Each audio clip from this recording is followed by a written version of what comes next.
the royal family tree. So we've got Queen Elizabeth there.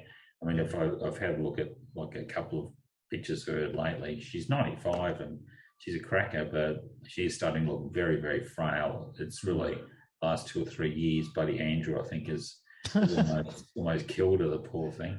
But the very nature is, once she passes, automatically all the trusts that are sitting in her name automatically go down to Charles, as all the assets do as well.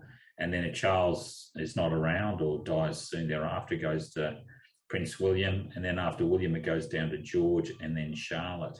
So, and then if you have a look there, we've got Prince of Cambridge. So if we have a look at that, we've got a good line of succession, so we know what happens. If Charles, goes crackers, then it automatically goes to Prince William.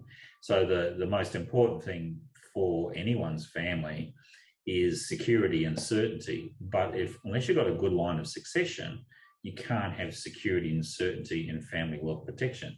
As I said before, the simple thing is, when you set up a company, and if you're the sole director or yourself and your wife, you both pass away, there isn't, or get sick, there's no line of succession there. So instantly it means that business, that entity is exposed, particularly if it's like an SMSF trustee company or a family or discretionary trustee company. So what we need to do is consider, and I always say to people, okay, well, let's say there's yourself and then there's your spouse. So both of you, the first line there.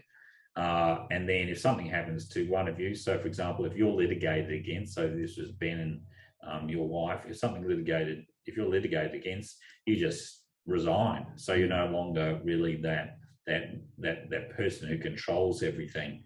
But then if your wife's not there and you don't want to be, there needs to be the next person coming down, and then the person after that. Quite often it'll be your children, but obviously not your children because they're too, they're too young.